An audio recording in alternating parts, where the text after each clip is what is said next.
নিয়েছে? ওইটা আমি নিছি।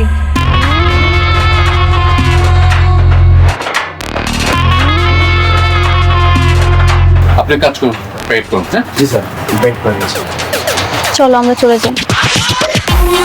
গাইস, আপনারা ইতিমধ্যে গরিব ঘরের রাজপুত্র নাটকের 15 নাম্বার এপিসোডটা অলরেডি দেখে ফেলছেন এবং 16 নাম্বার এপিসোডে কি ঘটবে এবং সপ্তাহে 30 মিনিটের উপরে এপিসোডগুলো কি করলে দেখতে পারবেন, এটা আপনারা অনেকেই কমেন্ট করতেছেন। তো আজকের এই ভিডিওতে আপনাদের সম্পূর্ণটা জানিয়ে দেবো, তাই আজকের ভিডিওটা একদম স্কিপ করেন না।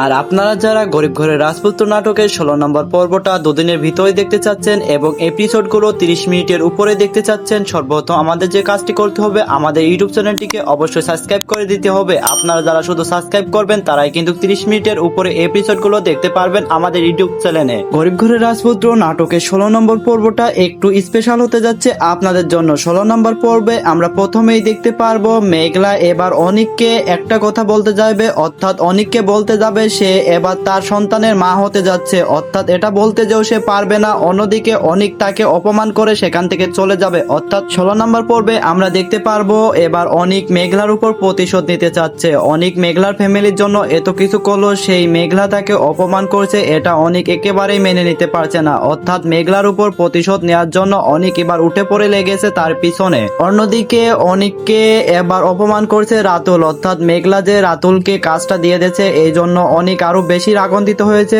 মেঘলার উপর। এবং এক পর্যায়ে 16 নম্বর পর্বে আমরা দেখতে পারবো মেঘলা এবার অনিককে বলতে যাবে সে তার সন্তানের মা হচ্ছে, কিন্তু পরবর্তীতে অনিক তাকে বলবে সে তাকে ডিভোর্স দিয়ে দেবে, অর্থাৎ মেঘলাকে ডিভোর্স দিয়ে দেবে অনিক।